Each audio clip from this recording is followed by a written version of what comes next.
you all here. It's great to see everybody in person. This is an important day for TASC. We are not only launching a major report, but we'll be able to discuss it in person with people who are interested and committed to the area in which TASC works.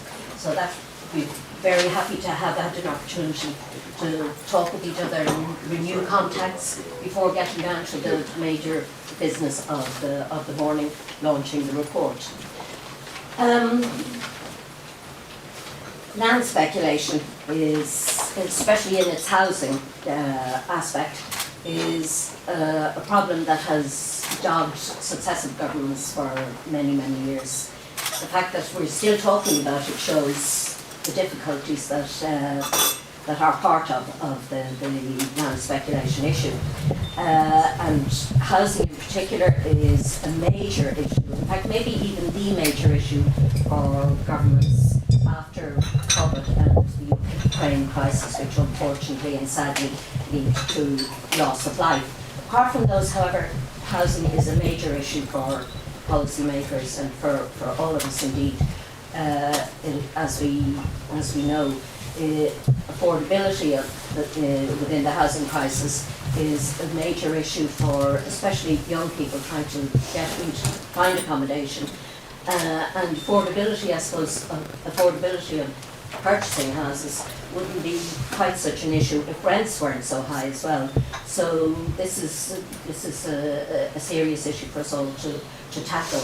And this report will follow on from the Kenny report, which in 1973 was published in 1973 on agricultural land speculation. And again, it underlines how enduring this problem has been, land speculation and housing, because we are still talking about it. I'd like to mention before we go to the business of launching the report, I'd like to mention some upcoming events that TASC in TASC's calendar, and one of them will be launching our inequality report in mid-May. And we are also celebrating TASC's 20th anniversary, which actually happened last year, but that year seems to have disappeared from us, and we're still marking the 20th anniversary. And in that context, TASC will publish a book of essays by leading commentators on TASC's work. Before handing over to the chair to introduce the speakers and get on with the business, I'd like to introduce the chair, who is Noel Cahill. He's from the NESC and he is an expert and has published on this area, so he is particularly well placed to chair this meeting. So TASC is very grateful to him for doing so, and before I go, would you indulge me while I say how proud TASC's governing body is of the work done by the TASC staff. So on that note, can I hand over to Noel Cahill. Thank you very much.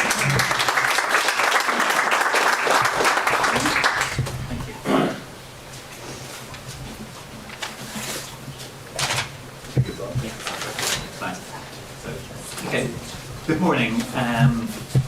So I'm delighted to be here this morning to participate in the launch of this report by TASC, Trading Places, TASC report on land and housing. I mean, these issues of housing and land ones, okay, yes, we have looked at a lot in NESC. So, I think we have here this very interesting report on an important issue. So, so we have Robert Sweeney is the author of the report, and Robert is he's a senior economic policy analyst at TASC, where his work is centred around themes on inequality. So he's completed projects on a range of topics, so including income distribution, housing, finance, low pay, and so on. Okay, so I think shortly now then Robert will present the main findings of this report, and then we've lots of time for discussion, and then we're going to have responses here from Kieran McQuinn, the ESRI and Fiona Dunkin of Clúid. So you probably, I suppose, most will know Kieran McQuinn. He's a research professor at ESRI who does, among other things, the quarterly economic commentary and works in macroeconomic and housing related projects. And he's prior to the ESRI, he's in central bank. I think he caught the attention of a lot of people in housing last year with his paper on analysing debt sustainability and the scope pointed to, there was scope for substantially more borrowing for social housing would be consistent with sustainable public finances. Okay, and then we will have another response then from Fiona Dunkin, she's a policy manager in Clúid, which is in Clúid, and you're not aware of it, I mean, it's one of the largest approved housing bodies. It's growing rapidly. It's a body of, it works with developers, and it is itself a developer of social housing. Okay, so we'll start then with, and Robert will present the main findings of the report. Thanks, Noel.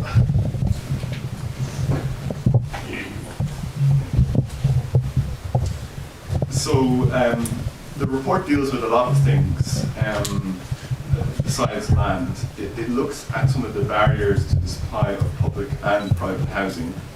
And what I also did was I looked at the past, the recent and the current state of land speculation in Ireland and how that relates to the supply of both public and private housing. And then towards the latter part of the report, I also looked at the prospects for active land management in Ireland, and I'll explain a bit more as I go on what I mean by that. Anyone who's kind of worked looking at land in Ireland will know that it's very difficult to find information on it. So what I conducted a lot of interviews with stakeholders in the land area. About 20 people from the public policy space, that was mostly directors of housing and planning in local authorities, and then 20 people from the private sector. Many of them were land agents, i.e. people who bought and sold land, and then some people from the broader developer space and as well to ascertain their views. Okay, so I asked people, well, what has been holding back the supply of private housing? And there was a couple of things in that regard. One around 2015, 2016, say 2014, was an inability to access finance. Essentially, the main banks had withdrawn from lending to the construction sector, and into that space subsequently has stepped some of the private equity funds, some of the credit funds as well, who are now loaning to developers. Another barrier that they said was holding back supply was viability issues. It often wasn't viable or economically viable to build, especially apartments. So Ireland had experienced about a 70% collapse in house prices, but construction costs haven't fallen quite so much. So it wasn't profitable to build for many developers. Another problem, and this was really around 2015, 2016, 17, maybe 18, there was an inability to access developable land. So there was basically a shortage of land for many builders and developers, a shortage of land which was fit for building on. Obviously Ireland has plenty of land, but there was a shortage of land which you can actually build on, which is kind of different. One thing I should mention regarding the viability issue, many developers complained about planning uncertainty. Now, obviously, developers are always going to complain about planning, get the government off their back and all that kind of stuff. But it was such a consistent theme that I felt you had to take it seriously. So uncertainty in terms of whether planning will get approved or not, the time it takes for the application and so on. If you look at the supply of public housing, there's a number of things that are important, and you see them in this little graph here, this little table here. Yeah. And what happened once the Irish economy recovered was that there wasn't that many new builds of public housing, especially compared to historically, and there was a reliance on acquisitions in the second-hand market.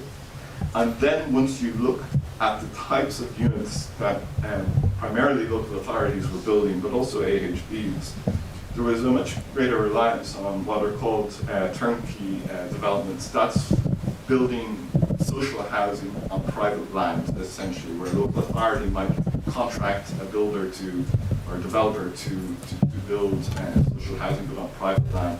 And there was a relative reluctance or absence of what's called direct building, that's local authority building on public land. So we looked at some of the reasons for that. If you looked at what was driving kind of public housing supply dynamics, obviously there wasn't much money around 2014, 2015, so there just wasn't that much money for capital investment, so there was a reliance on things like HAP and that sort of stuff. But if you looked at why local authorities decided to engage in acquisitions of housing, i.e. why they decided to buy second-hand houses in the market rather than build them themselves, some of them felt it was actually cheaper for a while. And the reason why this was that there was a collapse in house prices, maybe a 70% fall in house prices, but construction costs haven't fallen. So for some local authorities for a period, it was actually cheaper to just go buy them in the second-hand market rather than try to build them themselves. And you know, it was widely acknowledged that there was an over-reliance on acquisitions. Many people felt in the local authority space that turnkey building was actually cheaper than direct building. Sometimes cheaper for local authorities to build on private land, even though in principle it shouldn't be. There's reasons why it can be cheaper. But one reason that local authorities complain about is just very slow and bureaucratic to do this direct building. You have to go back and forth with the department in order to get the Department of Housing, in order to get the funding approved. And they just said, well, sometimes it's just easier to do the turnkey. However, it's widely acknowledged now that we're going to need more building on public land. One of the advantages of direct build is that the local authority can actually control the type of developments that take place, the types of, because there's kind of a mismatch between the types of tenants that need social housing and the types of social housing that actually is being built. There's too many 3-bedroom houses probably. Now, one barrier to actually building on public land for some local authorities, not for all local authorities, is actually they don't have land located in suitably located places. So they're going to have to acquire land in the coming years in order to meet housing needs, or somebody's going to have to acquire land. So that was the kind of very brief overview of housing supply. Then the report also looks at land speculation. And land speculation has actually changed a lot over the years, different types of land speculation. The traditional model of land speculation is where you have someone, rich individual or group of individuals, and they would buy a tract of land which is unzoned, and they would buy it outside of the city boundary, and they might try to get that unzoned land zoned. And then if they could get that zoned, there'd be a big uplift in the value. So here's a quote from one of the interviewees. Along comes this group, they put up capital, probably most of it equity. They'll try maneuvering and make submissions to the local authority, try to get influence where the pipes are, where the drains are, and so on. And they're professional at it, and that is the substrata of land speculators. But that type of land speculation doesn't really happen anymore. And one of the reasons why that, or the main reason why that doesn't happen, is that we're moving much more towards compact living. We're building much more upwards, and we're building less and less outwards, where we're trying to contain this type of urban sprawl that we've had. And so there just aren't as many opportunities to buy unzoned land in the hope that it will be unzoned. It's just not a very good way of speculating on land. And this is borne out the available data that there is. So this is the data on agricultural land prices. You'll see that there was a very large bubble in land prices in the 1970s when Ireland joined the European Union, basically. And there was potentially large gains from agriculture. And then we see the kind of credit bubble of the Celtic Tiger era, and this was more driven by easy credit and deregulation of credit. But there hasn't really been much of an uptick in agricultural land prices in the last number of years. So how does land speculation happen today? It happens today in different forms. Today, if you're a land speculator, what you would do is you buy zoned land, and then you try to get planning permission on that land, or you might also try to put infrastructure on that land, and then you sell it on. You buy zoned land, try to get planning, maybe put some infrastructure, and then sell it on, because there's a significant uplift in the land value when you get planning permission on. And sometimes this is individuals, sometimes this is private equity funds, but sometimes the relationship between individuals and private equity funds is a little bit not clear. So this was one of the very interesting comments from interviewees. This was a land agent. You have a lot of money from London and private families, a number of entities there which are ultimately private, and that's private money. And a lot of that money flows through funds that are set up in Holland or Belgium, and there's an Irish person fronting it, and they're more speculators. So you might have very wealthy families, say, overseas, and they set up a fund, and in the Netherlands, it's a low tax jurisdiction, and they engage in land speculation in the Irish market. And maybe this is fronted by an Irish person, such as a local land agent. There was some debate on whether, what are the effects of this. And some developers have said, actually, we need this because I don't want to take the risk of getting planning permission. So I'm happy for others to take this risk of getting planning permission. But then there were some people who said, including people working within the sector, know that there's good evidence that many of these sites are held up through this process, and it would have been much better if we didn't have this unnecessary intermediary there.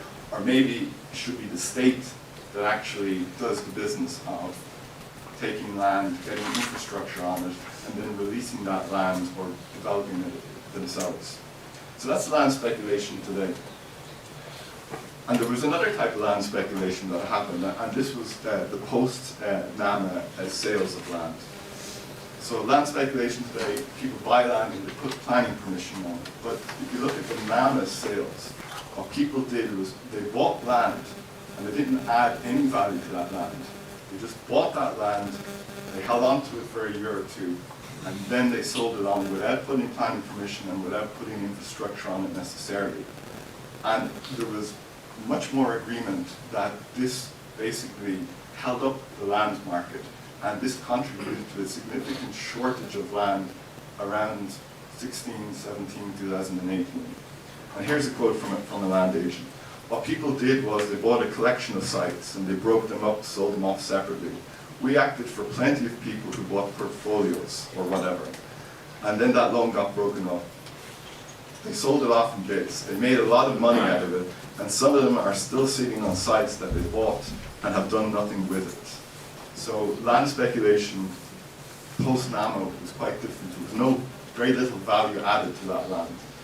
Okay, so what can we do about this? I argue that we should look towards the state more actively managing land, where the state acquires land, not just, say, public land, but it also acquires land in the private market potentially. There's a number of advantages to this. It would not have the types of things that happened a couple of years ago where you have these shortages of land. But also, an important thing is that in Ireland and in Dublin and in the major cities, there's a lot of dereliction in Ireland, and there's a lot of vacant and unused land. And when I interviewed the planners and directors of housing around local authorities, they were very clear that the main barrier to, say, urban regeneration and using a lot of this land that could be used is the fact that land ownership is very fragmented. You could have 100 landowners in a relatively small area, and it's very difficult to coordinate them to actually develop the land. So this is a quote, and it's anonymized. So it's in a major urban area. That's all I'll say. And this is from a local authority. A perfect example of this would be such and such development has been in gestation as a concept for 20 years.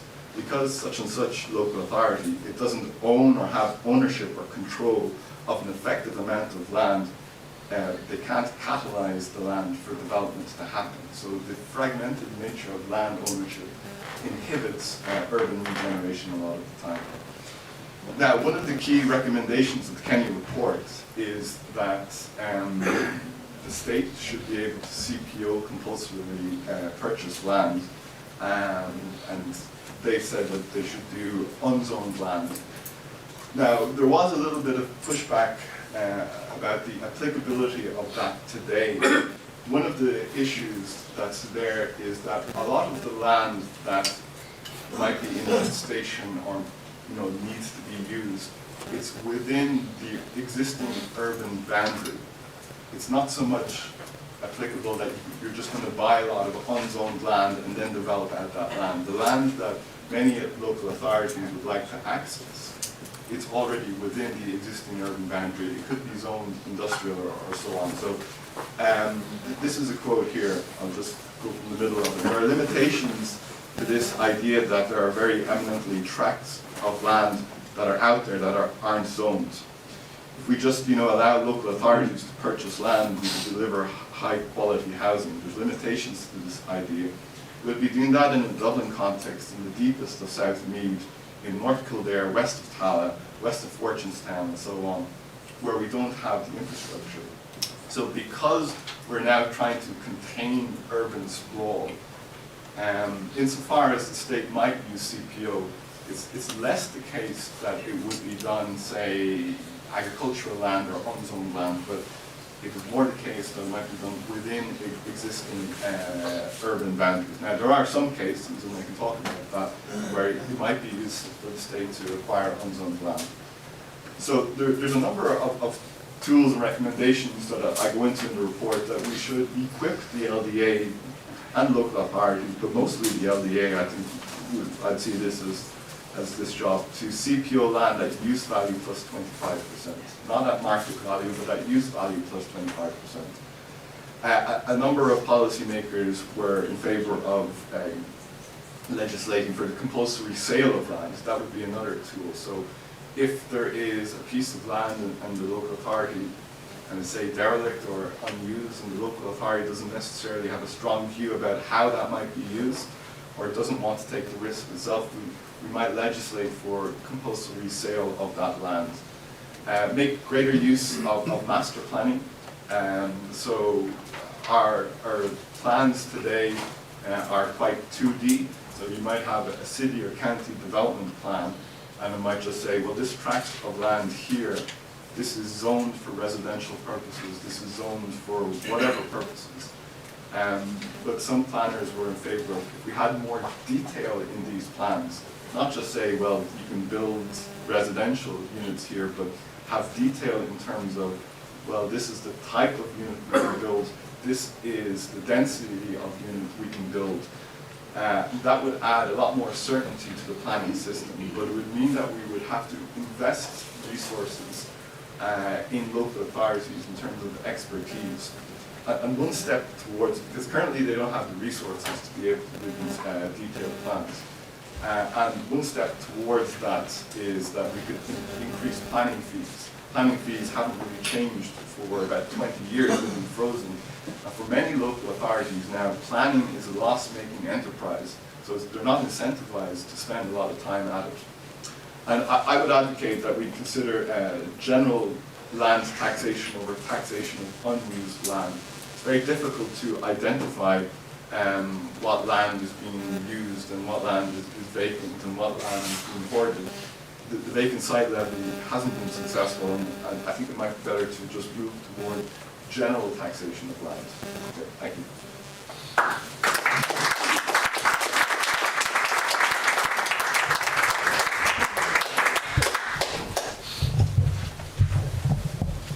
Well, thanks very much, Robert. That was a great presentation. Okay, then we'll have now the first response. Kieran McQuinn of the. What's that? Oh, No, yeah. oh, sorry. Oh. Lovely. We're having the first start. We're having the first response is Fiona Dunkin as policy manager in Clúid.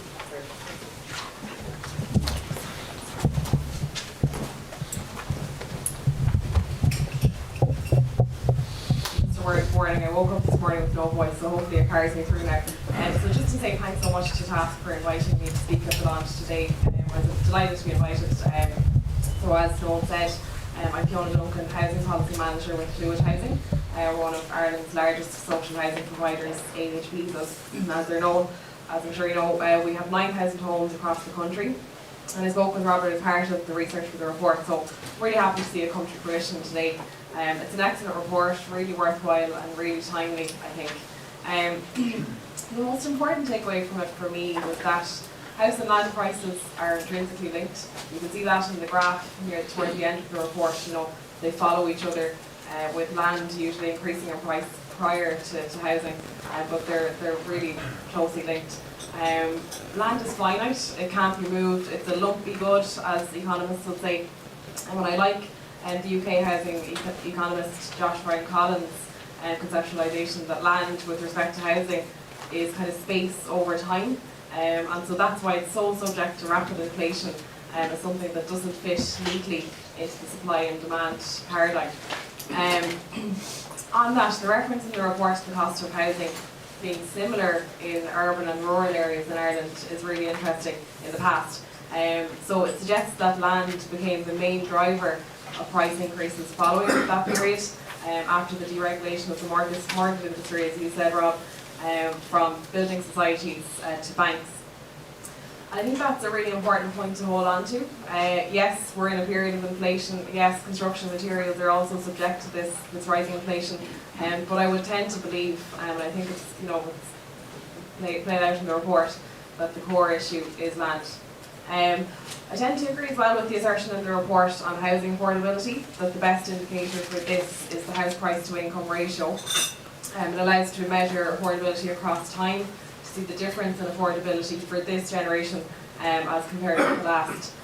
So I know there's reference in the report to mortgage repayments being stretched out over a longer time, which can give the illusion, I suppose, of greater affordability, but really the best way of measuring it is house price to income. The focus on planning in the report is also welcome, and very topical given the recent changes here with respect to SHDs, the move to the LRD, the more democratic system, a lot of people would argue. I don't think planning is the main barrier to delivery, but it's clear from the report that it's definitely worth examining. I was at a conference on Tuesday actually, and one of the speakers said that the really important thing when it comes to planning isn't necessarily speed, it's certainty. I think that was a really important point to take home for me.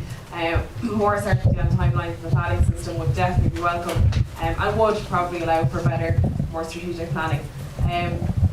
Just with respect to expenditure in social housing then, I welcome the reference to current and capital. So with current being heavily relied on via the likes of HAP in recent years, I know that's been mentioned in a lot of previous reports, but good to see it highlighted again.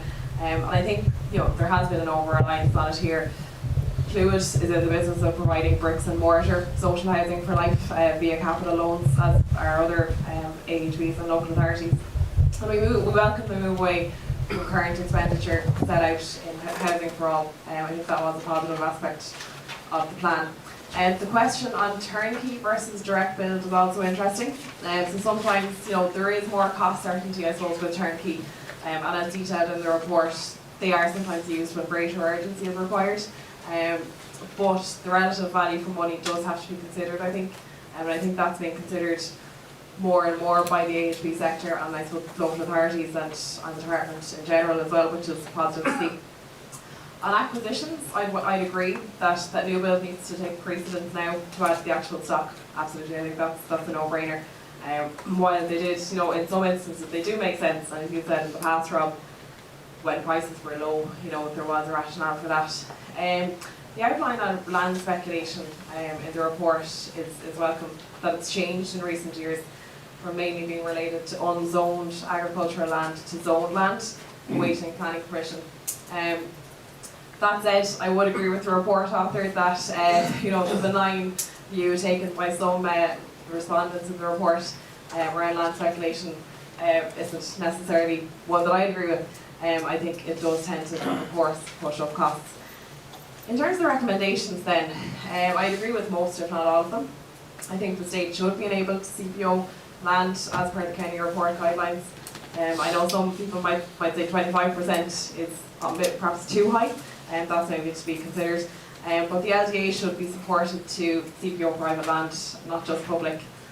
And if that, you know, necessitates removal from commercial entity to non-commercial, so be it. I think that's what we need to do. We absolutely need to shift our planning to a more proactive master plan approach as seen in other European countries. And while initially, personally, I did agree with the vacant site levy and particularly the new zoned land tax, I do understand the merits of the site value tax in the sense that it wouldn't discourage development. I think that was a positive aspect of the report, but something that we don't necessarily hear a lot about, so I'd welcome that. So all in all, fantastic report. Well done to TASC, well done to Rob, and to everyone else involved. And thanks very much for allowing me to contribute my thoughts on it.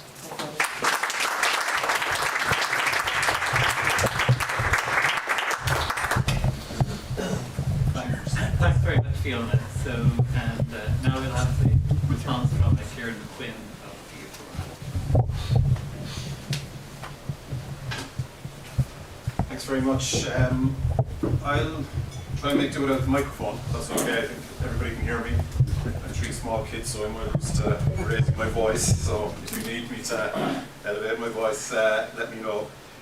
So first of all, again, just to echo the comments of Fiona, thanks very much to TASC for the opportunity to just be involved really in the report and to be here today and to respond because I think it's a really notable and excellent contribution, and tremendous credit is due to Rob because it's not an easy area to investigate. It's a crucially important area to investigate, but it's not an easy one because and there are certain issues that I'll touch on in relation to that, and indeed Rob has mentioned them himself there in the presentation. So just in terms of the overview of the report, just again to summarise, as I read it, obviously assessing developments in the property and land market, and the report essentially comes in 2 parts. First part looking at issues to do with housing supply, and the second part looking at the issue of land. And obviously the strong recommendation which comes out, and very much I would share, it is the more active need for land management by state agencies, and I think that comes out very clearly, particularly in terms of some of the conversations that Rob had with key stakeholders. And indeed it comes across, I think, or it comes out intuitively for most of us who think and try and assess the housing market. So overall it's a very commendable, highly commendable report and a very comprehensive assessment of the issues at the core of the Irish property market. Even indeed for my own sake, we do a lot of work in the ESRI on housing. We tend to look at, like most people, we look at a specific area in terms of the kind of what we feel the value added, if you like, that we contribute. And so oftentimes we have a lot of conversations with stakeholders, and a document like this is really, really useful because it gives a very broad, comprehensive overview of dealings in the property market, and certainly I found it very, very useful in terms of joining up a lot of the dots in terms of our thinking in this area. So what I'm just going to do in terms of my comments here today is just make a few points of interest that really struck me that I thought were very interesting, and maybe just 1 or 2 other contributions as well. So just things that struck me, it's always important to look at how we do things and compare it with others. The difference, I suppose, it's quite striking between Irish UK management systems and other European approaches. The idea on the continent of where municipal and local authorities are key players in the supply of surface land, and that to me seems to be an interesting way to go. And obviously Rob has highlighted some of the challenges there if we were to go down that route, the resource issues as far as local authorities are concerned, and indeed he talks about ways and means of possibly addressing that. What very clearly comes out, and again it's something that I think most people would agree with, but it's a point that's well worth making, is the change in emphasis in government policy, the shift from capital to current expenditure 15 years ago, roughly speaking. Understandable to a certain extent, given the huge fiscal problems that were there at the time because of the financial crisis and all of the different difficulties that the state was experiencing at that point in time. But clearly, it's led to a lot of the issues, if you like, building up that we are now experiencing. And I think the key point of the government providing ongoing capital investment, ensuring that there's a certain amount of net additions to the public housing stock, which is social and affordable. I think that's a key takeaway. It's something which we believe strongly in the work that we do, but I think it's something, again, that comes out very much in the report today.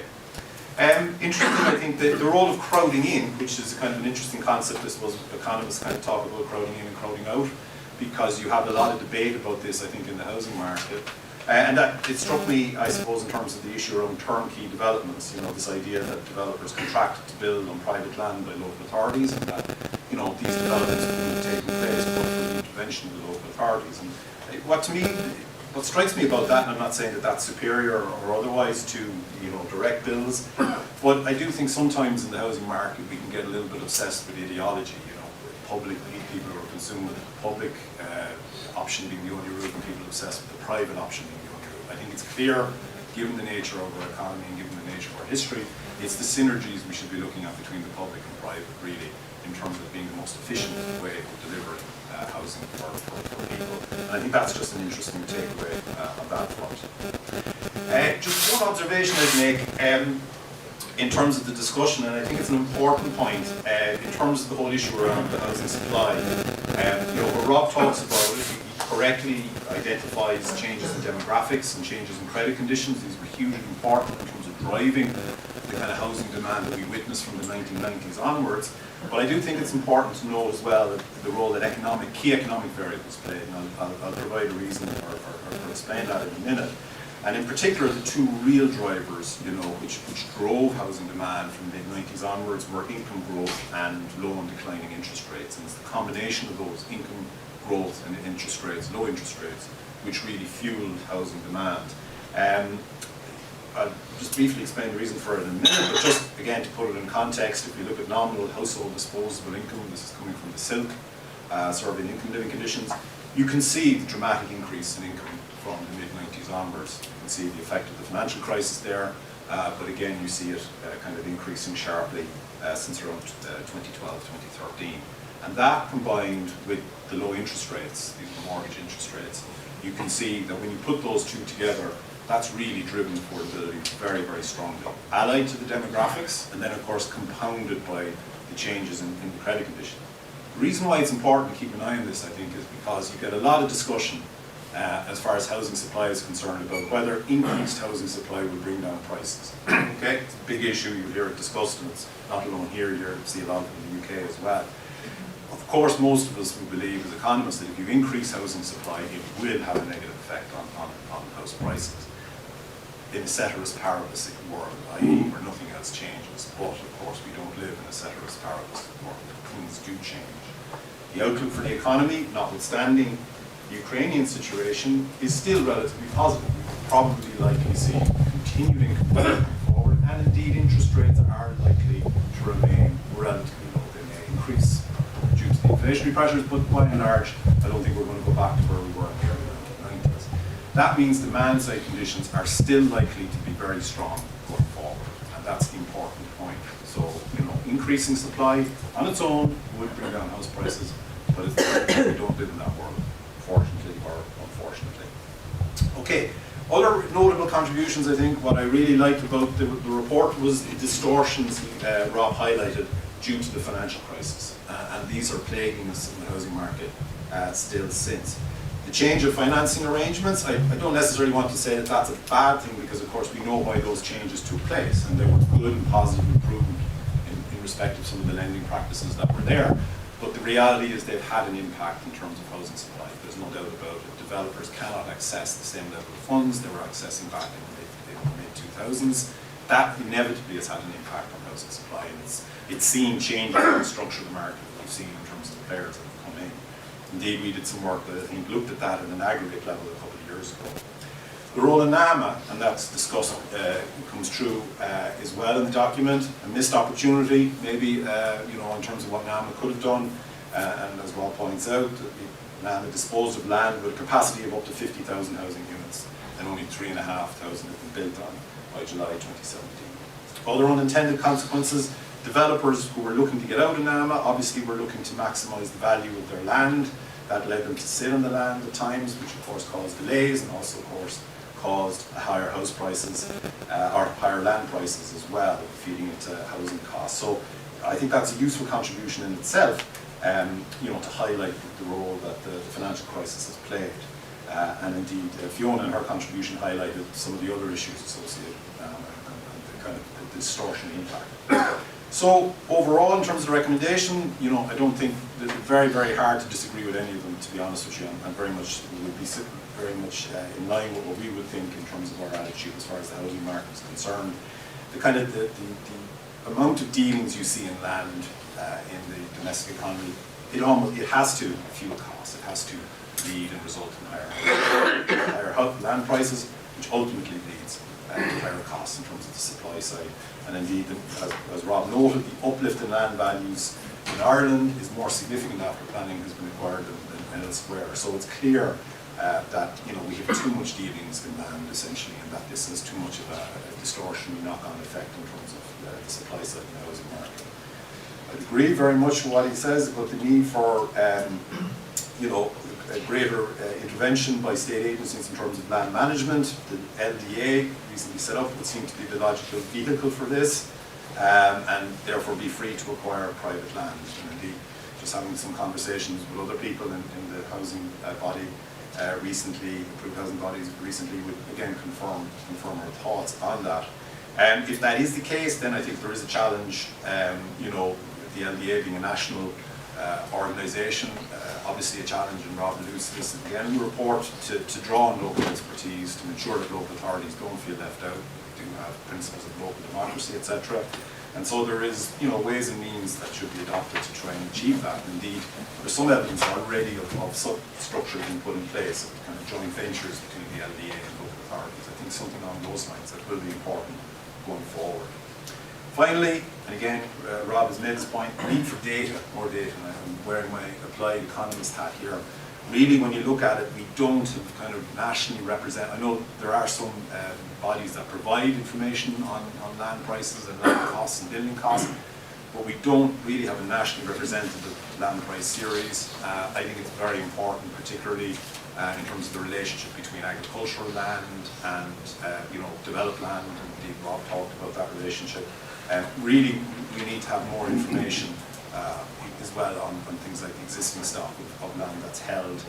Rob's done a great job in terms of trying to navigate his way around those restrictions, but I think clearly that comes out very strongly from his report. So overall, thanks very much, and I think it's a tremendous addition to the stock of the literature on the housing market in the West Indies.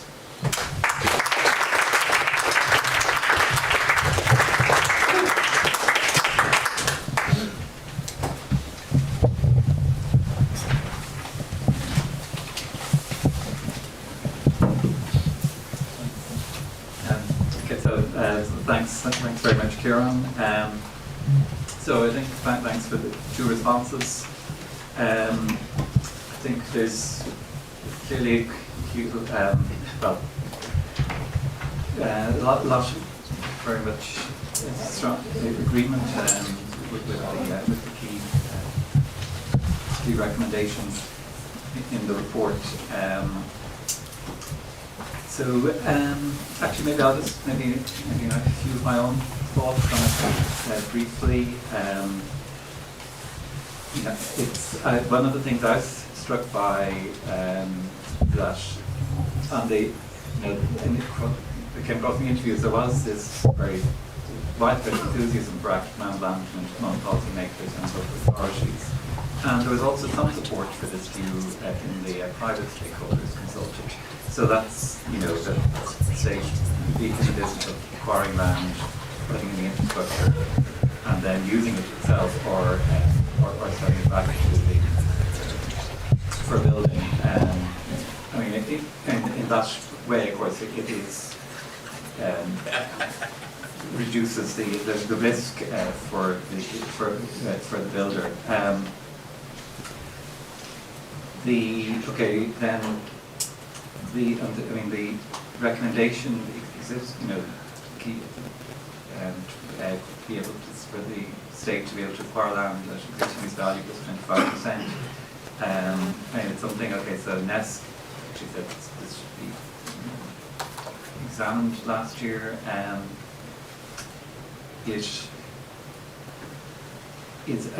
suppose just in the original Kenny report that set it out, it was a very tightly argued report, and it set out in sort of quite the conditions that it would apply, and it set out, I suppose, the chain. It set out then how the land was to be used, that the state would acquire the land, and it was particularly concerned with the state as a means of recovering the value of the cost of the state investment in servicing, putting the services in the land.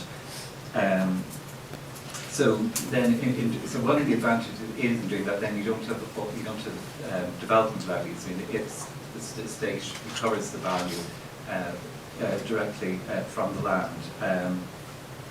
Kenny then envisaged that the state would use the land, the local authorities would use some of it for their own use, and they would lease some of it then for private development. And then he thought, Kenny report had the idea that the conditions then would be imposed on the buyers of the land to pass on the cost savings to the house buyer. So I suppose just in bringing in if we were to change compulsory purchase, there isn't. We need to think through how we would then use the land subsequently. I think the compulsory sale orders, I think that's that could be quite a straightforward intervention, and it would. It does have the advantage in that case. You stagnant land markets, and it could reactivate development. The site value tax, I think there's a long history of the logic of the arguments being made in favour of it. There 5% a 5% site value tax. I think that could have very significant effects. Maybe in improving land use, land and property use, and at that level, it is. I suppose it is a challenge. It would be a heavy burden on the low-income homeowners. So that's have to address that. That it's. I think this is a great report. Now, actually, given there's maybe not so much for you to respond to, Robert, in the measures of the agreement, but would you like to respond to it? Fortunately, people are agreeing with me. Good reason to have an argument. I guess one thing that Kieran said, that he would also highlight income growth and credit conditions in terms of the growth of house prices over the last number of years. I would agree with that, but I would see it more in terms of, especially during the bubble, more in terms of credit conditions rather than income growth. Of course, income growth is going to, all else equal, cause house prices to increase. But if you look at the kind of long history of house prices, what you'll see, say, over 100 years for most countries, you'll see inflation-adjusted house prices that changed a little bit, but then around the 1990s, they explode.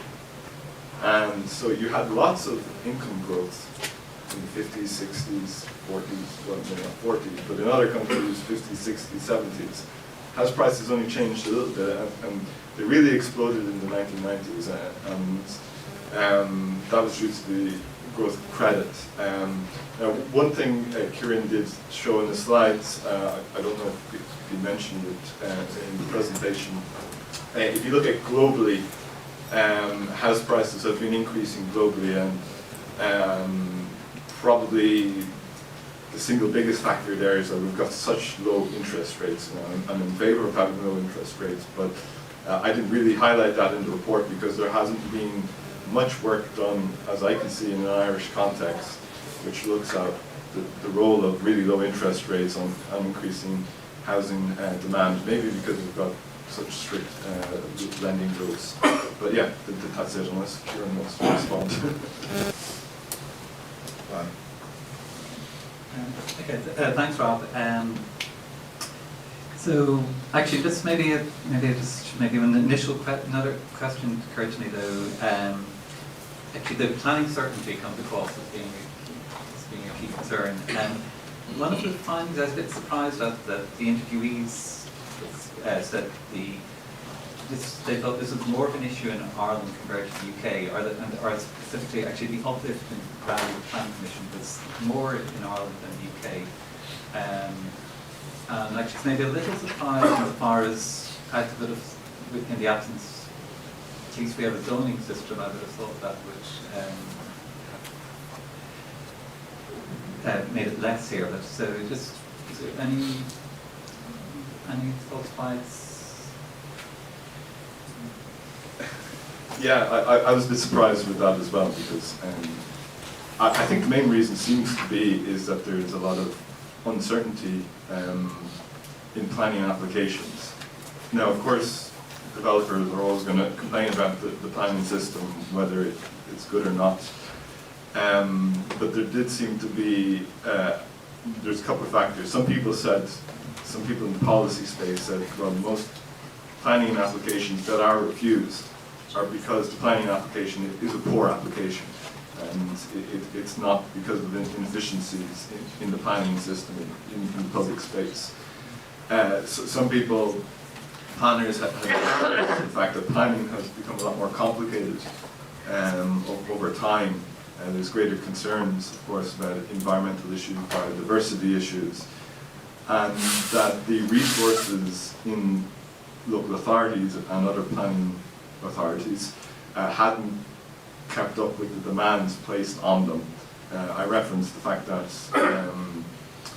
planning fees hadn't changed in about 20 years. So, I don't know, I would say it's definitely an element, I would have to say it's probably an element of both. You know, developers, you know, just complaining, let's get the government off our back, and some poorly formulated planning applications. But there does seem to be a resource issue, and that leads to time delays, uncertainties in the outcome. And if we move towards a more kind of European type planning system with more detailed plans, and potentially that can lead to very aesthetically pleasing built environment as well. I think that would be the system to go towards, rather than just let's try to deregulate the planning system and expedite it more. Let's invest in the planning system and add certainty there, rather than, you know, more fast tracks and all that kind of stuff. If I could just add just a bit to that. So I did actually hear recently that Upwork and Nolan are looking for additional resourcing, so I think you might be on the money there, Rob. Not that that would be, you know, the sole concern, but obviously that'll be important, as you say. The fees haven't increased in a long time, but yeah, just to reference that did come up recently. Yeah. Thanks, Fiona.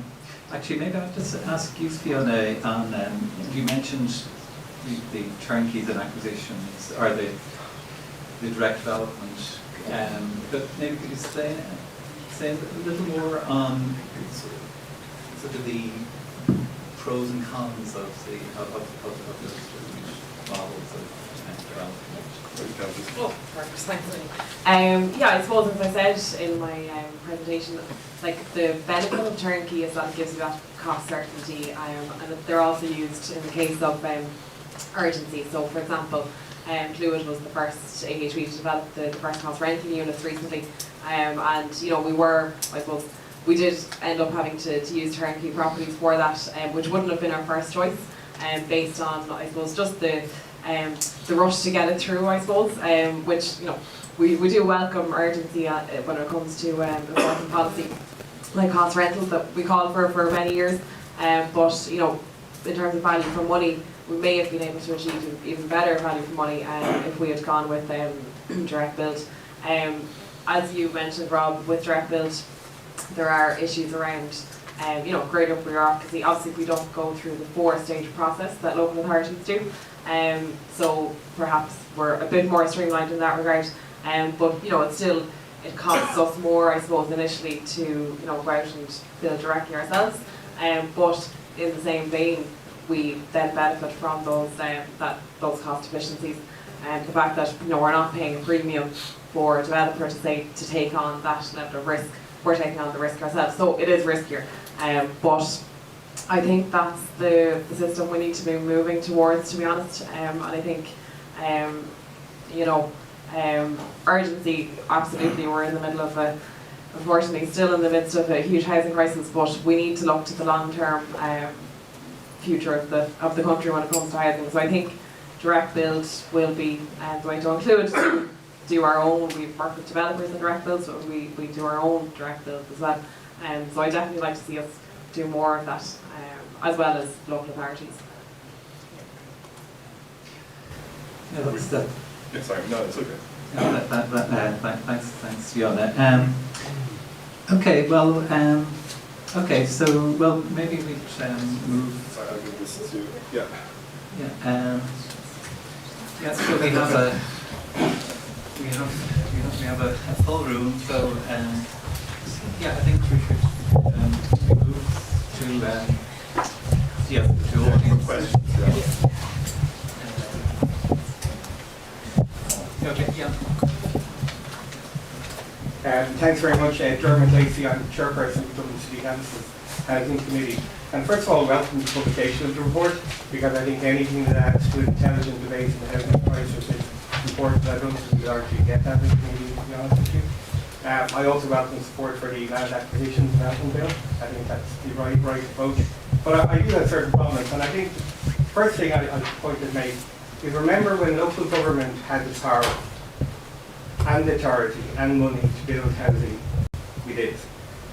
It is only since that power has been transferred largely from us into the national, into the department, that the crisis has grown. So this belief that the department or national agencies is necessarily the solution is I think, part of the problem. I also noticed throughout the report that you referred in your speech, Robert, to the local authority space. And you quote numerous directors of services and executive managers and executive planners, but nowhere except for critical comments is the voice of the elected member raised. And I would dispute entirely the comments made by those anonymous directors of services. The elected members are perhaps the only part of the local government sector that will criticise the department. And I think the report lets the department totally off the hook. There is not a 4-stage approval process. That is a myth invented by the department. There's a 16-stage process rolled into 4. And they pretended they were modernising it by bringing 16 into 4. And local government has to go through an extraordinary difficult process to get approval from government. And I do believe you let the department off the hook. There has been a significant change in the planning process, despite the fact you say there's been none. And the biggest one is that since I first went into local government, trust has totally gone to a large extent in local communities with the planning process.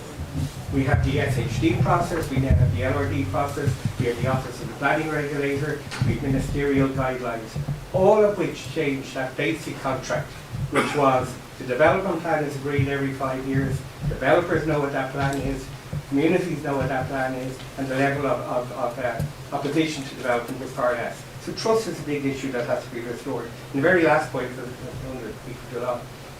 I support the site value tax, and the site value tax is the best measure to deal with this, with one proviso, and that is that unlike the local property tax, if there is to be a site value tax, and if local authorities have to enforce it, the money should stay in that local authority. At present, national government steals about 95% of the local property tax raised from local government. So if there is to be one, we need to keep it. We're going to be responsible, we have to be responsible also for savings. Thank you.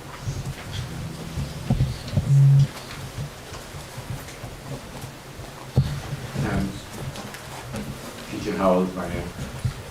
I've got two questions just to, rather than keep my opinions, to aim at the report author and just the panel in general. We've been listening to positive comments about the Kenny report for 50 years, and we're still getting the same in report after report. So in the view of the panelists, including the chair, what is the major impediment to make it happen? Why can't it happen? My second question to you is, a number of you have alluded to the fact that it's the key political issue of our time and is likely to be very significant in the next general election campaign. So from your observations of the housing policies of the potential different contenders for Minister for Housing in the future, is there anything that stands out as likely to make a difference? I take the job, but I wouldn't. I presume that's not referring to me.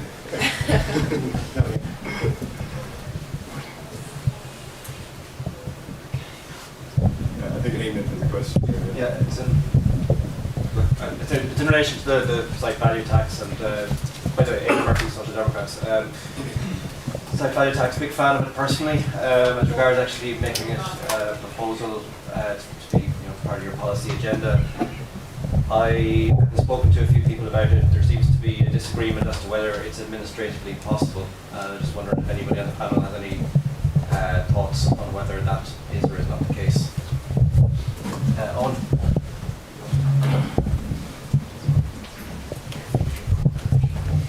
Thanks very much. Owen O'Brien from Sinn Féin. Look, first of all, thank you very much for doing the report. We don't talk about land enough. And for example, Joshua Collins and the work of Progressive Group Economists in England has been referenced earlier. There's been a really live debate for about 10 years, centred on London, but in Britain, just about land, the economics of land, its interaction with housing. We're way behind here, and therefore I think the report should help provoke a debate that is certainly welcome. Maybe just to continue the discussion, two additional kind of recommendations I think you should consider in conjunction with your others, and then two challenges. One of the points Kieran made is really important. We have virtually no data on land, and in fact a few published sources like the Society of Chartered Surveyors reports, which are useful, are based on tiny samples of self-reported anonymous values, which makes it difficult from an empirical point of view. We urgently need a property value register like we have, for example, or a land value register like we have with the property value register for the CSO. We had exactly the same system that recorded land transactions in real time.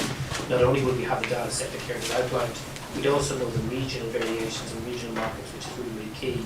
So that's one tool that would be very simple for a government to introduce that I think needs to be done as a matter of urgency. The second thing is we need to think about zoning differently. We use zoning in a really superficial way. We grant it or we don't grant it. We have to start thinking about granting zoning with conditions. Robert made a point around a lot of the new housing is going to be compact growth. We haven't got there yet. You think of City's Edge from Bluebell right out of the Red Cow, and it's all commercial, like commercially zoned. Rather than just saying, well, should we zone it or not, the real issue should be, if we're to zone it, what conditions, how much extra social housing, how much extra affordable housing, what kind of mixed use, should the local authority be directly involved in the master planning of it as a condition of zoning.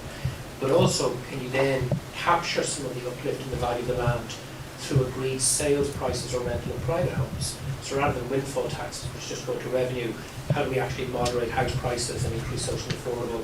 I think the more we get sophisticated about zoning, the better we'll be able to deal with it. And then just quickly, the two challenges. Somebody was a strong critic of the way in which the Land Development Agency was set up. One of the problems is it can't be an active land manager and a residential developer, and therefore we have to decide if it's one or the other. I'm with Rob, it should be an active land manager, it should be directly involved in the proactive management of land with compulsory CPO powers. But if it stays building homes, you can't have, so we're told from the Attorney General, those CPO powers. That's why it's not in the bill. I'm with Dermot here. Local authorities approved housing bodies should be delivering 2 or 3 times the volume of social affordable housing that they are. Let somebody else look after the land exclusively, and just to make that point. And then just on turnkeys, because we now do have a lot of data from the Department of Housing comparing by local authority the cost each year of turnkeys versus direct delivery versus Part 5. Turnkeys are more expensive in areas where there's a higher demand for housing. Why? Because the land prices are higher. And the reason why that's important is not an argument against turnkeys, but the reason why we've no cost rental turnkeys in Dublin City, because the all-in development costs have been too high, and it's too expensive for Clúid or anybody else to buy a city centre apartment because of the land values. So turnkeys are going to be with us for some time, but we have to have a serious conversation about how over a 5-year period we wean ourselves off the over-dependence on turnkeys for social affordable housing and dramatically scale up the pipeline of more social affordable. That's not an argument against you taking them now, but we're never going to get cost rental if we're buying private units with private land prices. That's why the rents are currently too high. So I think that's the big challenge with the turnkeys, particularly for affordable and affordable rental.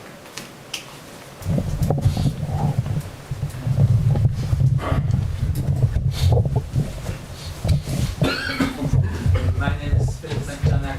I have a centre at DCU, and we've taken it on ourselves to curate an event, something called the International Social Housing Festival in Helsinki in June. So I'd just like to ask the panel about the European dimension to this question. I think the whole question of access to capital is influenced by the European Central Bank. Quantitative easing changed the market. I think Robert was talking about that. There may be an aspect that's relevant to the Eurogroup about government deficits and the right to spend money, in an urgent manner. There could be other linkages.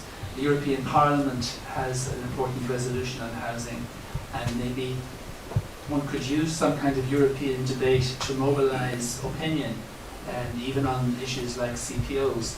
And finally, there's a word that hasn't been mentioned at all, I think, I've heard today, commodification.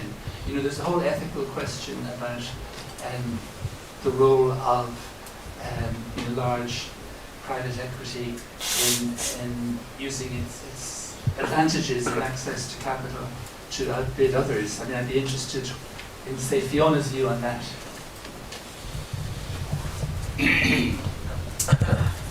Look, can I just go really quickly? Well, right now, for one. Lorcan, sir, from TUD. Really quick points. The land value database, myself and Nolan, I don't know if he's here tonight, but we both asked the department about a land value database, and the department says no, it's too complicated, so go figure there. The European master planning, I think Fiona mentioned, we have that, SDZs. The problem is in Ireland, it relies on the market. What you get in Europe is much more what they call co-creation with communities and developers, so you get more successful outcomes. The site value tax that was mentioned by the gentleman at the back, that whole complexity of site value tax is a bit of a red herring. At a really high level, a very basic level, if you know the value of your house minus the cost of construction, that's the value of your site. So we have all that data already. I was delighted to hear Kieran mention the supply and demand, and will increasing supply bring down the price of houses. The ceteris paribus is the Achilles heel of that theory, always. Unfortunately, that whole drive for output, no matter what the output is, seems to be what drives housing policy. And it's going nowhere, really. We can see now the average number of houses coming to the market every year is less than 7,000 new houses, despite output being up by nearly 50%. So we're going the wrong way about output. So finally, the thing that I wanted to say to you is, and it came through entirely in the report, and it's good, the role of land in affordability and house prices and ultimately rents. And my take on this is that an awful lot of the increase in land values has been caused by planning policy changes.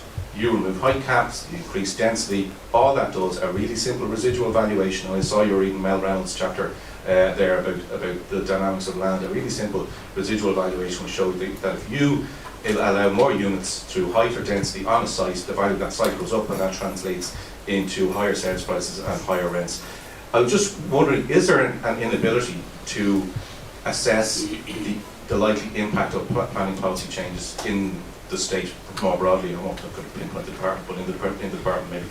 Because like we can tell, sitting in the classroom in Buswells Street, that if you increase the height, all you're doing is going to increase the sale prices or rents. But yet there seems to be an inability at a policy level to do this. And has that, would you agree with that? Do we need more assessment? Do we need better policy implication assessment?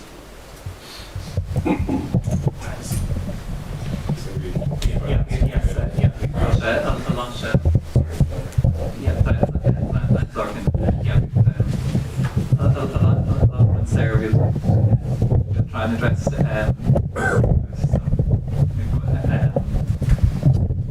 actually maybe I'll briefly take the okay, one directed at me this chair, so why not the Kenny report not being implemented? I mean, that's maybe no. Obviously, it's a political decision. It's, I suppose, the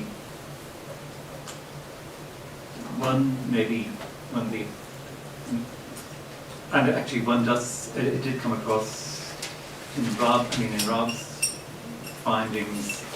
You saw. So the local authorities were sympathetic to it, but cautious about it. I suppose maybe one of the reservations of that stuff is, I suppose, well, it is maybe the faith in the capacity of the system to do it, and to buy the land and then to use it and to get those to get the benefits from the ability to purchase the land cheaply. Maybe actually just on the European issue, I think one aspect is, I do think the fiscal rules, I do think they are a barrier to using, state finance as the other. There is now substantial state investment, but the fiscal rules, I think, have been a barrier to using the lowest cost finance available, and they maybe affect us more than most European countries because we haven't to date got entities, mostly, typically in European countries, the social housing, affordable housing entities are not in government sectors, so not directly affected by the fiscal rules. These are we've got Rob. Okay, and then I'll come to Fiona. Yeah, there's lots of issues raised. In terms of local authorities has been denuded of their ability to, control social housing build. So one of the things that I got from the people I spoke with, there's a 4-stage process, and then one of the interviewees says, and each stage has an A, B, and C, and D perhaps as well. So, and one of the, I didn't make this a recommendation because it's ultimately about land, the report, but some interviewees were of the view that instead of having this 4-stage process, let's have an audit system where you allow the local authority to build the housing, and then rather than fine-combing each development, you have an audit system whereby you randomly audit the cost effectiveness of local authorities to build housing. And I would certainly be in favour of that, because, and Owen is correct as well, that turnkey or that direct build should in principle be more cost effective than turnkey.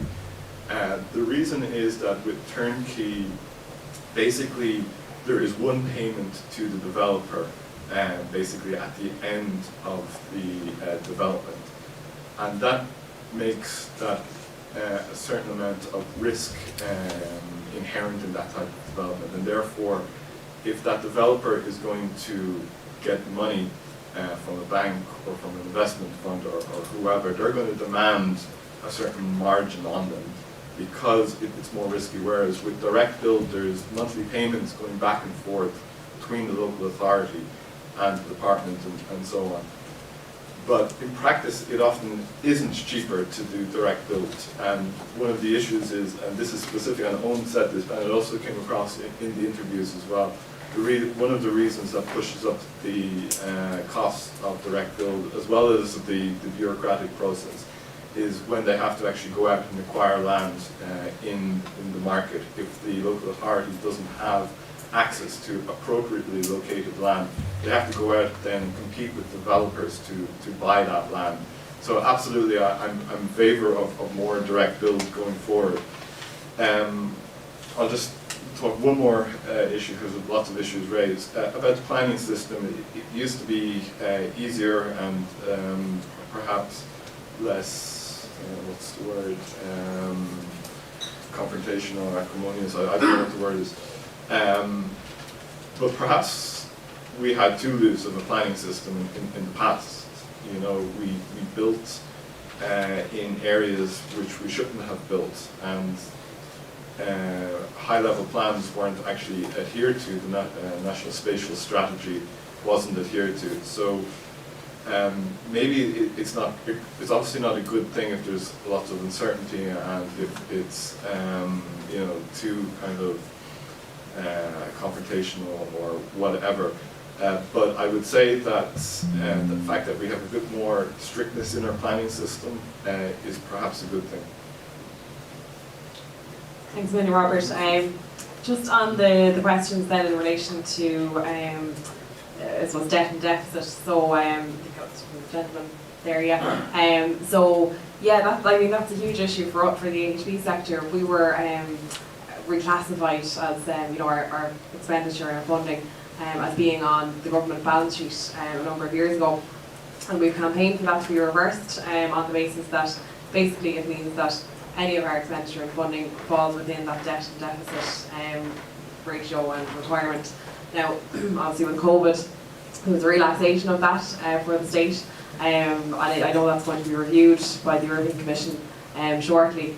And you know, I suppose we would argue that relaxation should remain. You know, housing is a absolutely vital part of infrastructure, and you know, the fact that we're now competing in the same spaces, health, education, etc. Like it's not doing us any favours, and you know, we are quite divergent from other European countries with respect to funding being on government balance sheet for housing. A lot of other European countries, because they operate cost rental systems that you know, operated usually by housing associations, that means they aren't on the government balance sheet. So that's not to say the case that wouldn't be also the case for local authorities. You know, so obviously they need to be included in supply, absolutely. So we're still campaigning for the reversal of that, because we haven't seen it impede our progress to date, but I suppose the implications in the future for that in terms of impeding us we need to consider. In terms of commodification then, absolutely agree with you. Like, I mean, of course, housing has been commodified.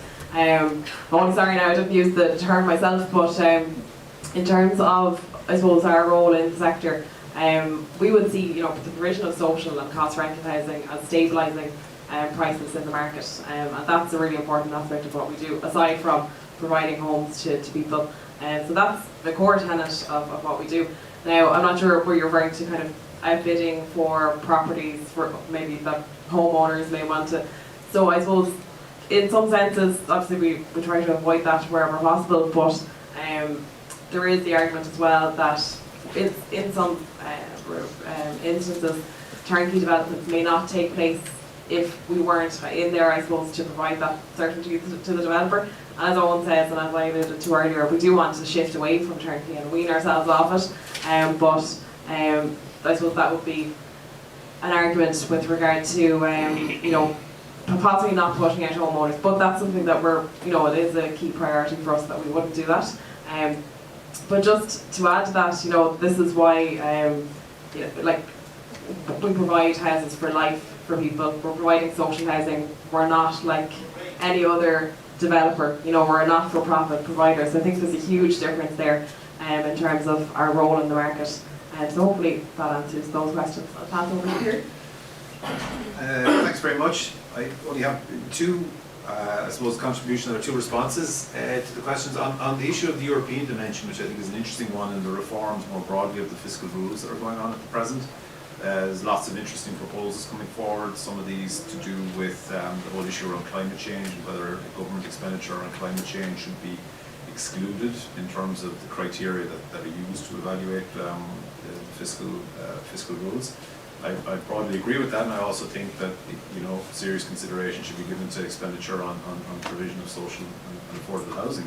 It's not just an Irish issue, it's a European problem. And I think it would be a good idea to certainly consider the provision of those of social and affordable expenditure, or expenditure by the government generally on public housing. I think would be something that should be considered to be excluded, if you like, from the criteria. Just on that, there's Lydia Blanchard, who some of you are probably familiar with, a well-known economist, and he was formerly the chief economist of the IMF. He's done a lot of work recently talking about the fiscal rules and modifications, etc., and reforms of the fiscal rules, but he sums it up nicely. He said, you know, if you really, really need something, you can afford it. That's his take on it. He's a far better economist than I, so I think it's an interesting perspective. Just one query I have on the issue which Dermot rose, and I take very much his point, the frustrations maybe local authorities have dealing with the department. And I'm not an expert on this, but I do think it's an important maybe issue to think about in terms of, given that we are going to see almost certainly an increase in provision of social and affordable housing, is what is the most effective and efficient way to do it. And I think that, to me, I'm not an expert in the area, but it certainly seems to me to be an issue that needs to be discussed. Is it the most efficient way to have each and individual local authority going around, you know, increasing its scale of output, or are there synergies and efficiencies to be gained by nationally in some respect? And I do think that's a genuine debate that should be had. I leave that as a query or a question. Thank you. Thanks. Actually, I might just maybe just actually one other comment on the zoning and maybe more conditions in zoning. And I think, and one doesn't want to make zoning too complicated, but I think there is case for maybe some more conditions, and it's something actually NESC pointed to in Vienna. One recent thing they did was, and they're also, well, they're a very successful market, they're also maybe finding it more difficult to get land for affordable housing. They brought in a new zoning category, they called it subsidised housing, where about 2/3 of the housing in the area have to be, in this zoning category, have to be affordable, and that seems to have made it easier for their housing bodies to acquire land affordably. Sorry, can I just clarify, sorry, on the Blanchard quote, lest anyone think I was referring to individuals, I mean, when he was saying that if you really, really need it, you can afford it, he was referring to the state.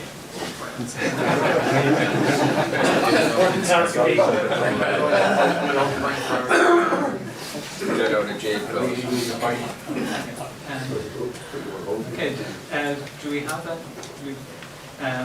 Does anyone in the audience want to? Just make one quick comment. This mention there of you last round. Comments. You talked about weaning off the kind of turnkey, and the impact of land prices on the fact that it's, you know, so expensive to have state developed infrastructure. But I think, you know, mentioned St. George's Barracks there. Over time, I think that if you have a sufficient supply of cost rental houses that can bring down the expected value of rents that developers see. Like the primary thing driving the cost of land is how many units developers feel they can rent out at a price, whatever you have, and they get a meaningful level of return. And if you can taper that down with cost rental model, I think that's something that should really be highlighted. And just a quick question for Killian myself from the housing agency. Quick question for yourself, Robert. In terms of the emphasis you're putting on in your report, is really interesting about state agencies driving urban regeneration through active land management, CPOs, site assembly, that sort of thing. I'm struck that it kind of reminded me a little bit of what happened in the Dublin docklands during the Celtic Tiger years. I'm sort of wondering, do you think there are any kind of models previously that we should sort of be learning from, and problems that arose with those that we should be aware of in if we were to move towards, say, granting more of these powers to the LDA and to the authorities? Really, have any thoughts about that? Okay. I can't say I have that much in-depth knowledge of the Dublin Docklands development. I would say that when it comes to local authorities, that it should primarily be the local authorities who are involved in the building of social housing. And when I was talking about a national agency, I think it's probably mostly the LDA who might be involved in the assembly of land and the purchase of private land, because a lot of local authorities are loath to acquire more land because they got burnt on their land holdings in the last downturn, and so they don't have that appetite for the risk in acquiring further land. Now, regarding the docklands, I think that was a SDZ, was it? The docklands? I think the authority, DDTA, also has CPO powers. So yeah, I mean, if you're going to have those types of urban regeneration projects, they're probably only going to get to go ahead if there is a critical mass of public ownership of land, so that development can be, coordinated. Because if you've got many landowners and fragmented ownership of land, it's very difficult to catalyze development to undertake that urban regeneration. I guess the only issue that I would have with the docklands and SDZs in general would be the kind of, there's an element that it fast tracks and sidetracks a local democracy.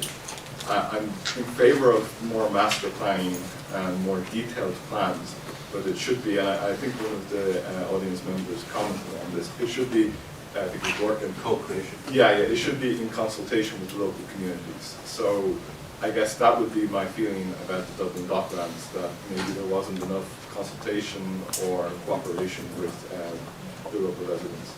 There was a lot. Pardon? There was a lot. Yeah. In the early days. Point the right direction. Just want to respond to Robert's question around the Kenny report. So my internal impediment to the implementation of recommendations, because as you say, it's been talked about for donkey's years at this stage. We're all sick of hearing about it, I think. But I think it ultimately comes down to property rights. It's and to be honest, I think that's the big argument in favour of the right to housing, that it will counterbalance those strong property rights that we have in Ireland, and would also, I suppose, maybe facilitate the implementation of some of those recommendations. So I mean, that's a strong argument in favour of the right to housing for me. So to be honest, I think that's the impediment. I'm not sure if anyone else has a view on that.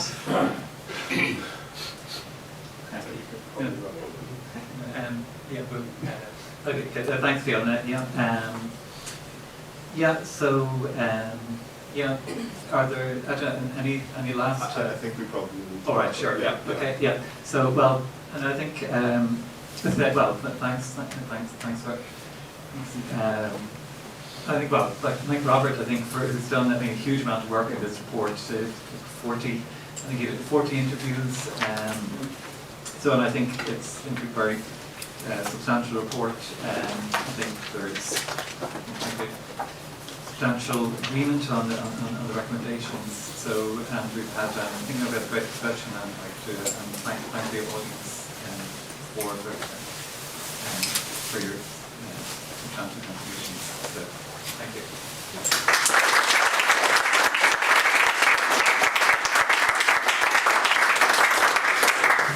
Could I just say as Chair of TASC, because Bríd has to go, so we just finish off on behalf of TASC, if you wouldn't mind. I'm Mike Jennings, I'm the Chair of TASC, and I want to thank you, Chair, for chairing the debate.